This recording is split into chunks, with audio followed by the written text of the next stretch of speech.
It's finally here, Kirby and the Forgotten Land for the Nintendo Switch. The game has been out for a couple of days now, and I wanted to go over my thoughts with all of you. Just so you know, I will be talking about different aspects all throughout the game, so there might be some slight spoilers, but I'll do my best not to reference boss fights and aspects of that nature. This is a game I was definitely looking forward to, and when the demo came out, I was playing it instantly. I didn't make a video on the demo because I knew I wanted to do a full game review instead, but I am glad that I played it so I could be aware of the style of game I was getting myself into. And now, I have beaten the full game, and I'm currently working through the post-game content, and I gotta say, I am not disappointed. The game starts off innocently enough, with very little backstory, which is totally fine. I don't know anyone who's playing any Kirby game for the story. Now, if you did play the demo, then the full game starts off basically the same way. I think this is a good level to start off the game. It has a good range of different mechanics and abilities, and it gives the player a good feel for the controls. One thing Nintendo did right with the demo though, is that it wasn't a perfect copy at the beginning of the game.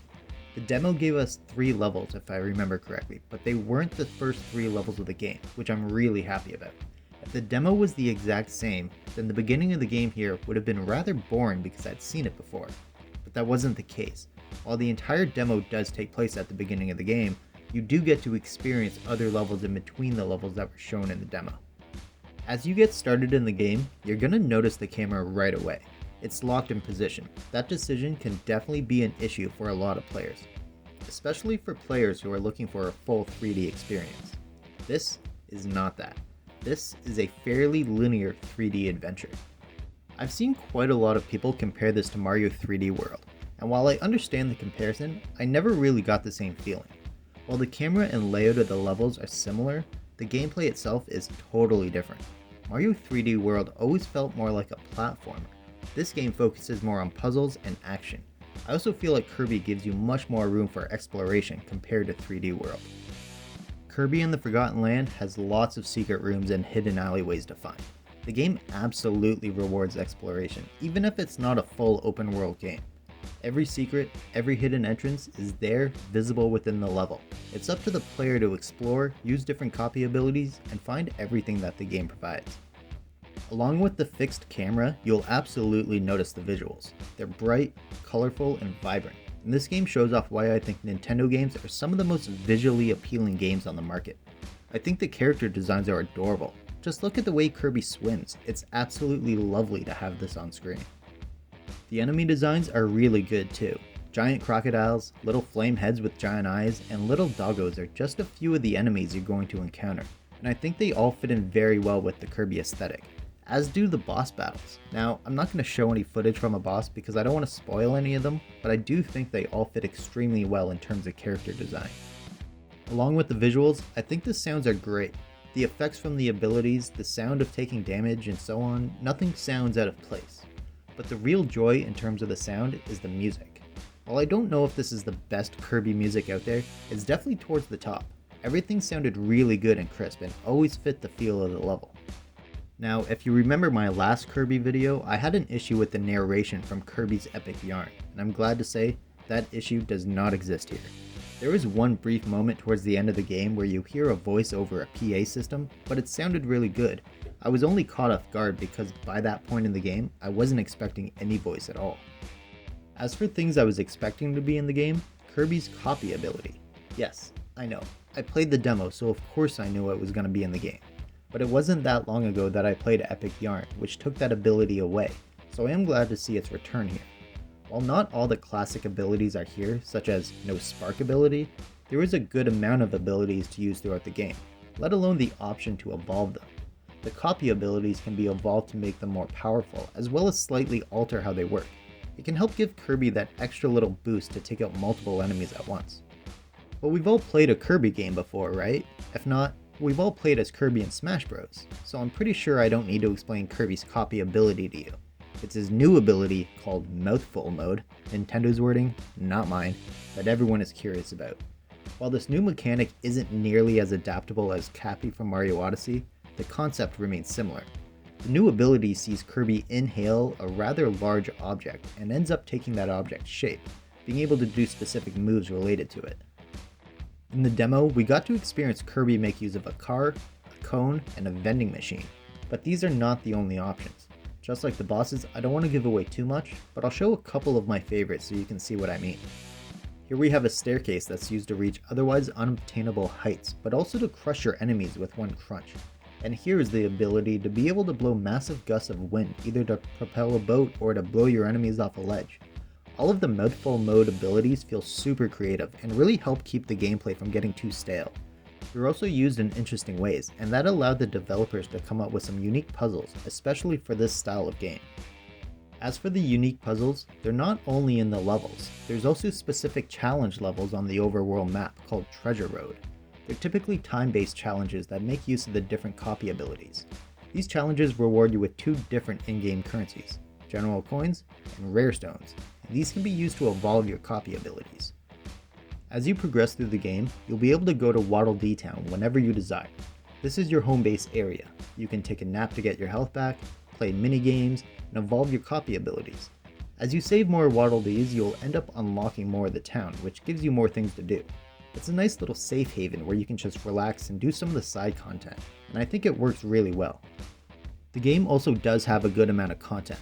I have seen the credits roll. It took me about 9.5 hours on the wild mode setting to see the credits, which isn't overly long, but when I went back into the save file, it said I only completed around 60% of the game. So there is a lot of replay value and a lot of content to be played after the credits roll. This includes collecting any missing in-level challenges, any treasure road levels that was skipped, mini games in town, and new post-credit levels to be played. If you don't care about any of that stuff, then assume it'll be roughly 10 hours of gameplay. But if you want to do all of it, then anywhere from 15 to 20 hours would be my guess. I'm currently still playing through the post-credit stuff, so I don't have an exact time yet. Even though I'm in the post-game, I feel like the game still has my attention.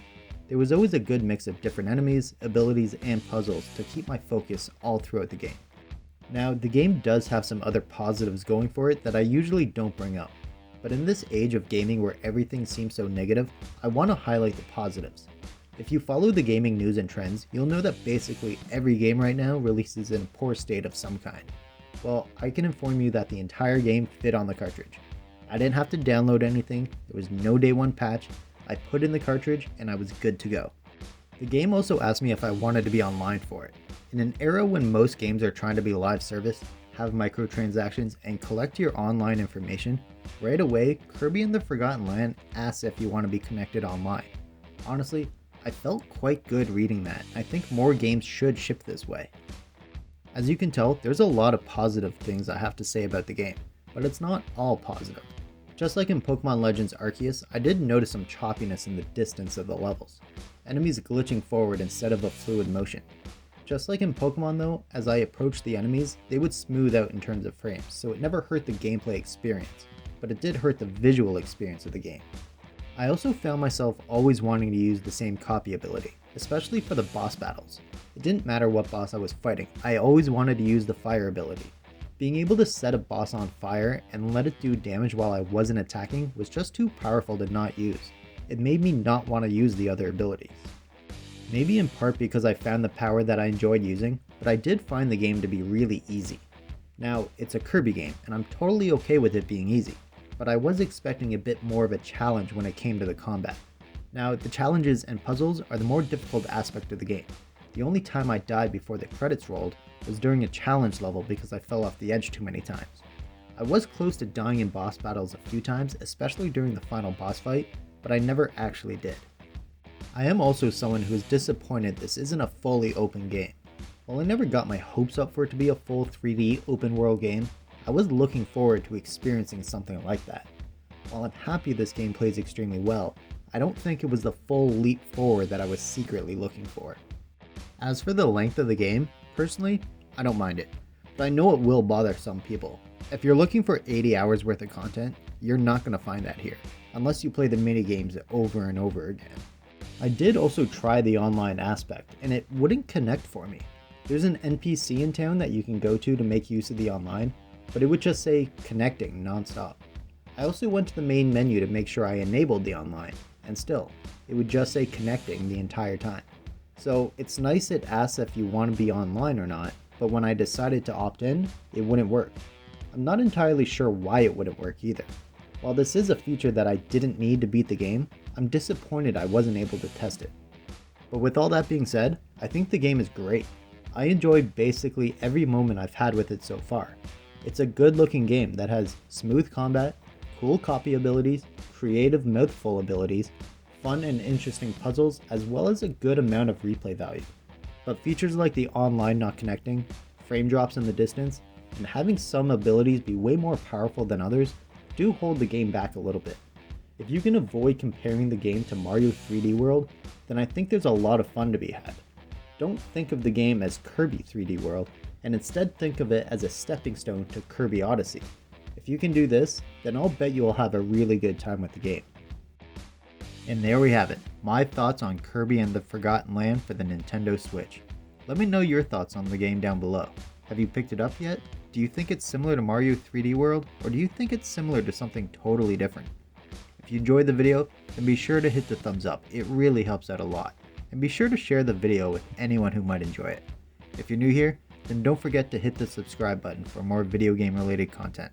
If you want to check out more Switch content, then be sure to click on my video about the Switch after its first 5 years. Thanks for making it to the end of the video. Thanks for watching.